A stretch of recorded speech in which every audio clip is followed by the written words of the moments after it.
What's up, everybody? Bill with Honest Open Permaculture, Hop Farm, and today we're going to be processing some chickens. Let's do it.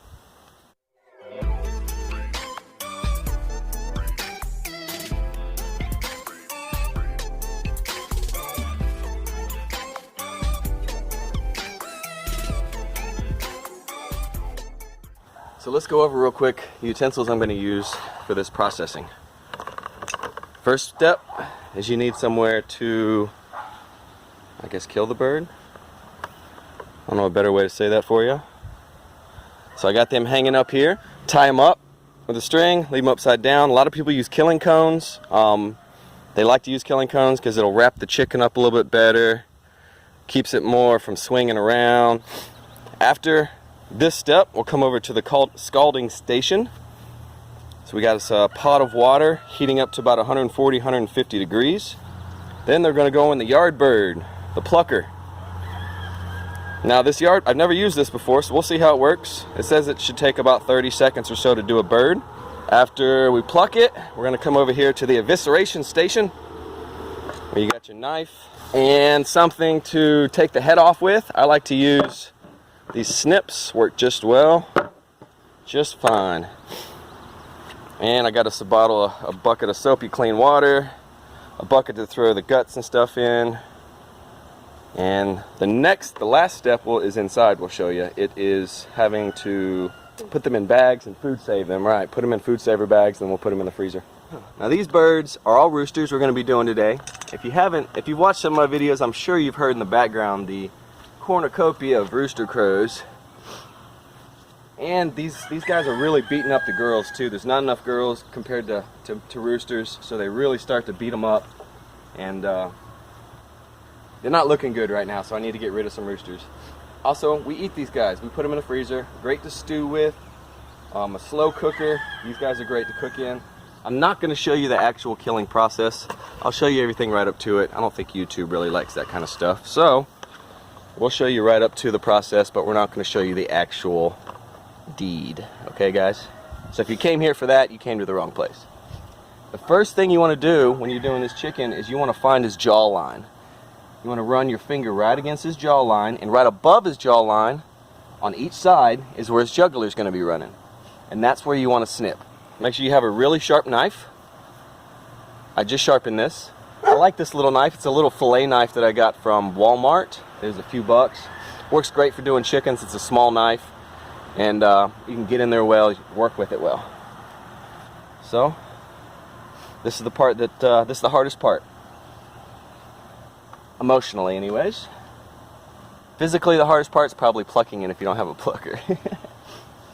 Alright, so we're going to separate his feathers a little bit here. Separate his feathers so you can see the skin. You got your thumb on his jaw, and right above your thumb is where you're going to go. One quick, fast motion. You want to try to get it done in one shot.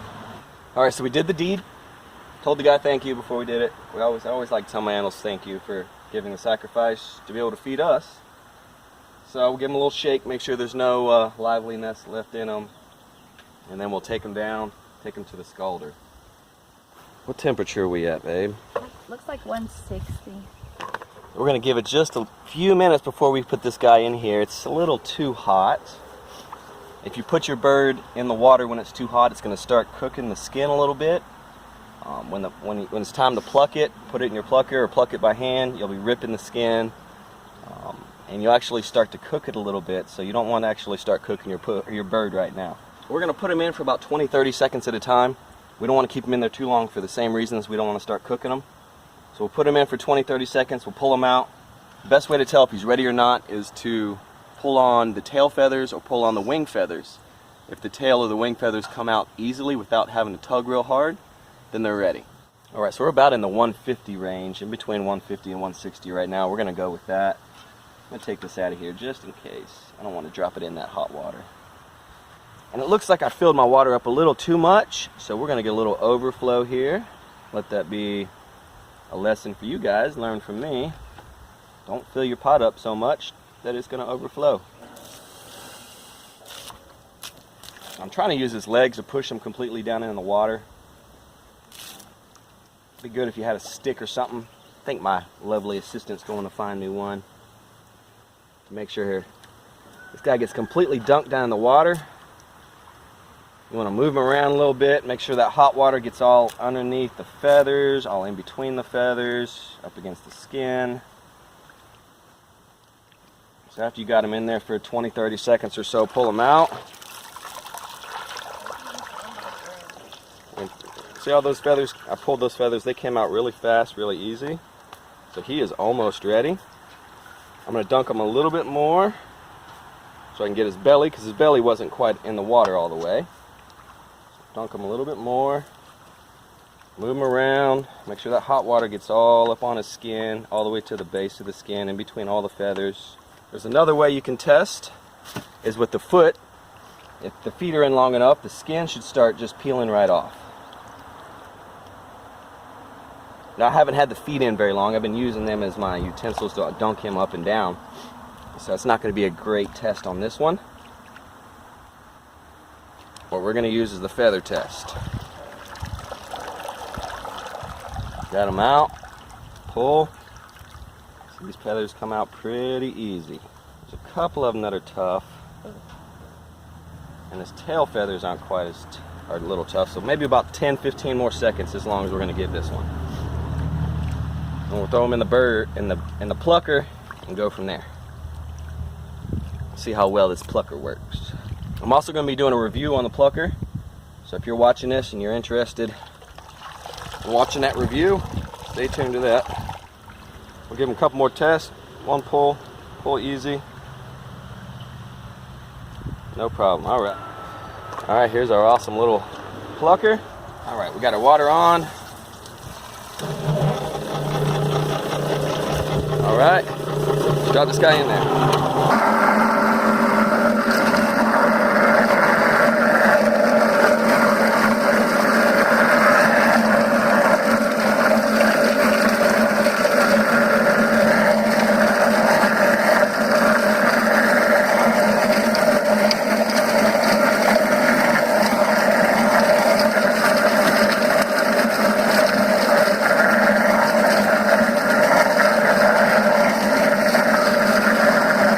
Go ahead and turn it off. Turn it. Be a little big. Turn the water off. Oh yeah. Got a few feathers on the wings we can still pluck off. Those were tough. Maybe I could have let him soak just a bit more. Alright, so maybe an additional 2 or 3 minutes of plucking to get the detail around the wings and around the feet. It had a few feathers. And that's it, y'all. We're ready to eviscerate. Alright, the first thing I like to do is take the head off. So I'm going to pinch this up right here. Pinch a little neck skin up. And just barely start slicing until you get through to the cavity. Like so. So now you're through to the cavity. You want to reach your finger in there and start loosening stuff up. All the connective tissue that's in there, you want to loosen that stuff up. Everything around the trachea, this is the trachea right here. We're going to try to pull that out the top. Whatever we don't get out the top, we'll pull out the bottom. So get in there and loosen that up a little bit.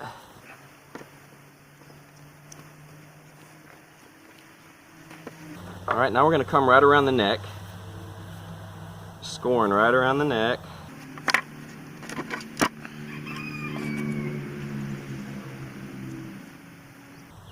All the way down to the bone. Now if you had a sharp enough knife and you wanted to, you can take this neck off with your knife.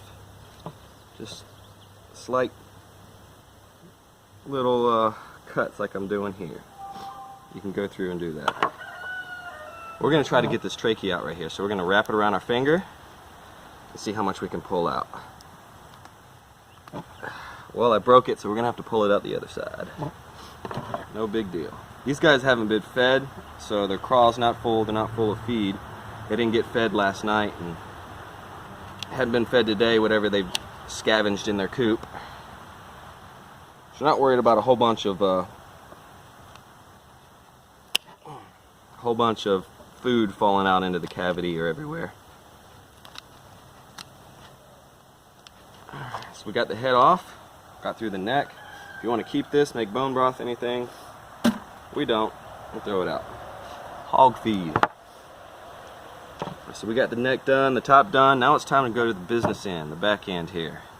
I'm going to go ahead and take the feet off. First, when you see the feet, when you extend the feet, when you're kind of going them back and forth, you're going to find a valley right in the back side of the knee. There's a valley right here we're going to cut through. It's the tendons. And just a couple good strokes, you should come right through it. Chicken foot. We'll save these. Some people we know like to make bone broth out of them. Same one here. Kind of bend it backwards a little bit, and you'll see just a slight little valley in there. That's where you want to come across. Just short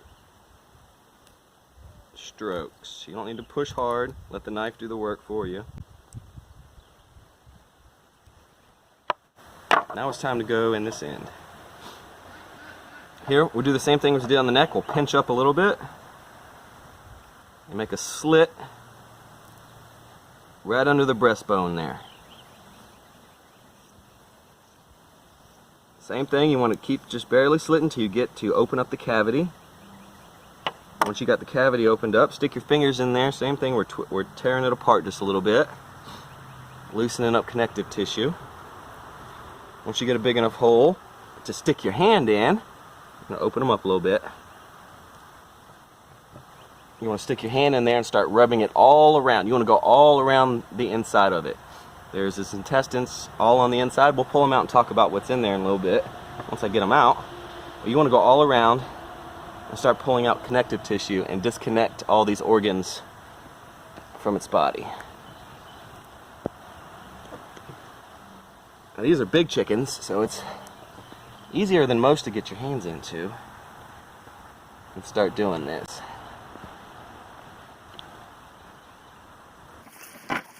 Give them a nice little wash down real quick.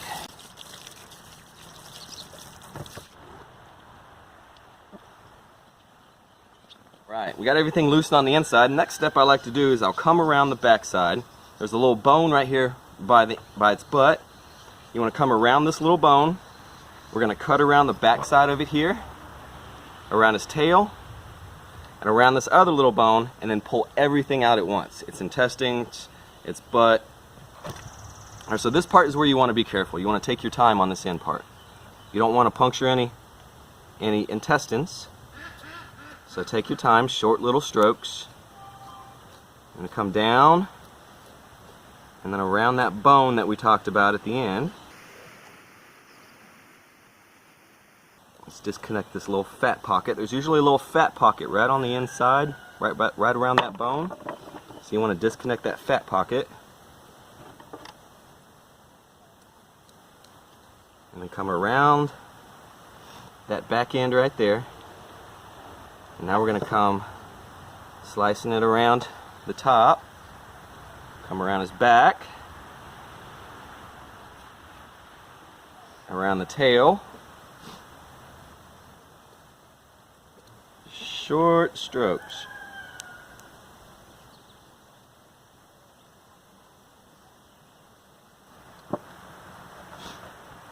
So let's go around the other side and we'll meet in the middle.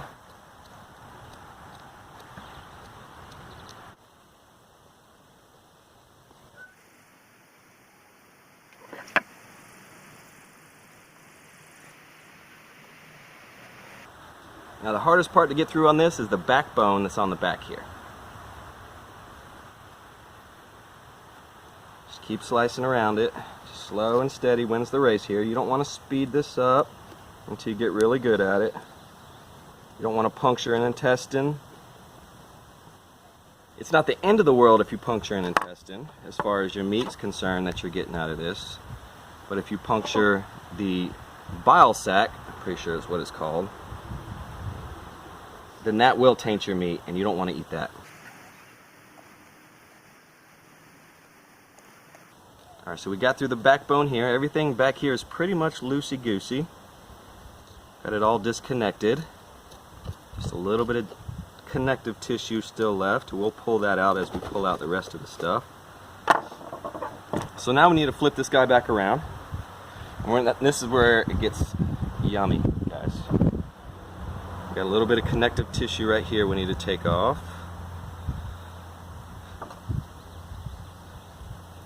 Right around that fat sac that's on each side around the bottom.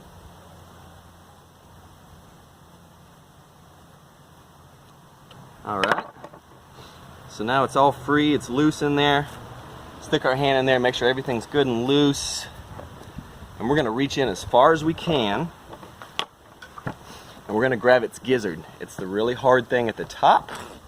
We're going to grab as much as we can and give it a good hard pull. So I'm still disconnecting a little bit of connective tissue around its backbone. So we got our hand all the way up in there. We're going to grab this guy tight and pull everything out. Just like that. Let it all lay there on the table.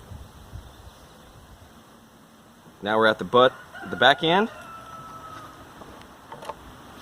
Got a little connective tissue we missed.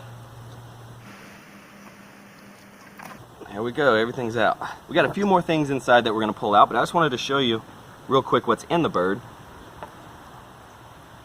Here's its liver. You guys like chicken livers? You can save those. We're not going to save them. This is its gizzard. If you guys wanted to save that, you can save that as well. Intestines. Let me see if I can find that bile sac for you. The one that I think it's called bile. The one I was saying, do not bust. Oh, here it is. This little bright green thing running through right here. If that were to break and the contents of that gets on your meat, I'll suggest just throwing it out. Don't mess with that. So we're going to put this in the scrap bucket here. He did have a little feces inside of them, so we're going to wash that table off real quick.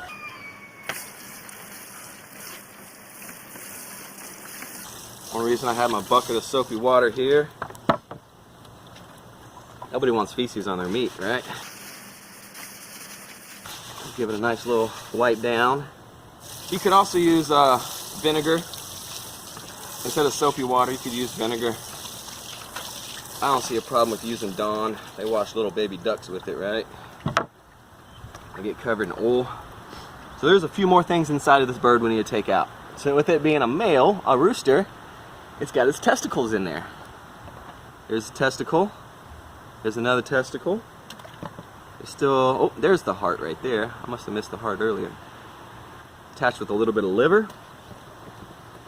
And on, let's see, it'd be this side. Now on the bottom of the bird, there's its lungs attached to its rib cage. You want to get in there and scrape with your fingers and try to get those lungs out.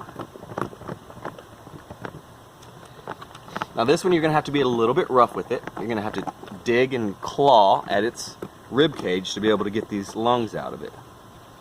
There's the lungs right there.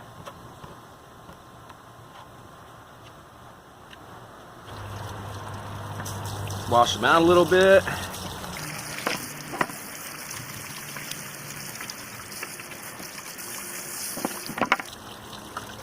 The lungs in the bucket. The pigs will enjoy these guts later. Nothing goes to waste. Especially when you have hogs, guys. They will eat anything. They got rot guts. Alright, we gave it a good wash out. Now we're going to go back in there one more time, see if we left anything in there, any stragglers. Hey ducks, we're not doing you guys, don't worry. Alright, we feel pretty clean in there. Give them one more wash. And then we're going to take them inside real quick and show you how we package these guys up. Now we have broken them down before, like into breasts, into thighs, into legs, dark meat, white meat, and bagged them up like that. But this go around, we're just going to bag up the whole bird. There he is.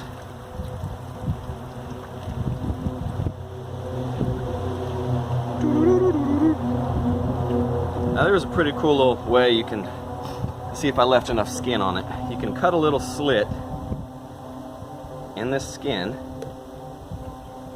if you need a way to package your bird better and its legs are sticking all out and all flaily and everything, you're going to cut a little gap in this skin, take this leg, tuck it in there, take this leg, tuck it in there. Now your bird's all tight and packed up to where you can get it in a bag nice and easy. So another reason you want to tuck your bird, when you put their wings back behind their head like this and tuck it in on both sides, they have spurs on the ends of their wings. That's going to puncture your bag when you go to vacuum seal it. So if you take these wings and you take them and you tuck them right back here, tuck them right in the back, they'll be behind the bird like that, and they will puncture your bag, and you won't lose your seal and end up getting frostbite chicken. So let's go take you inside. We made it inside. What we're doing right now is making a bag to put this guy into. So this is the food saver. You make your own bags out of it. Drop this big boy in there. Oh, yeah. Too big. We made the bag too big. It's okay. We're going to cut the bag down to size. I overestimated. Alright, so we got our chicken in the bag.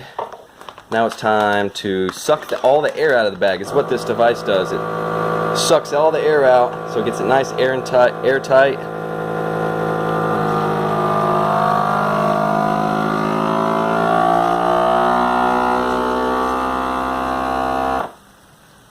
So now it's going to seal the bag after it sucked the air out. All done. Yeah.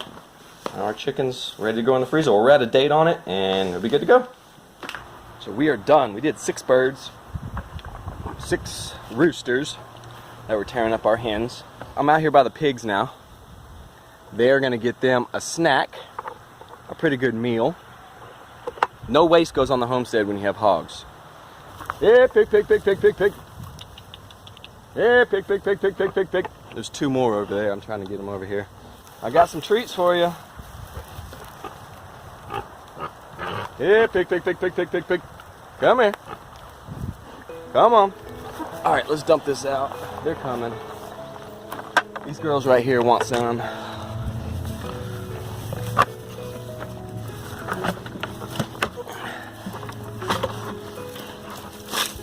There you go, ladies. Fresh meat.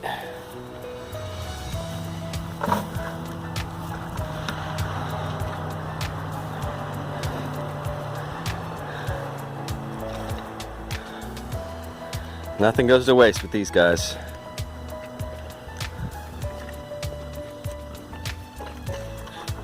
I just want to give you guys a big thank you for watching. If you like this video, make sure you give it a big thumbs up, share it with a friend, and don't forget to subscribe.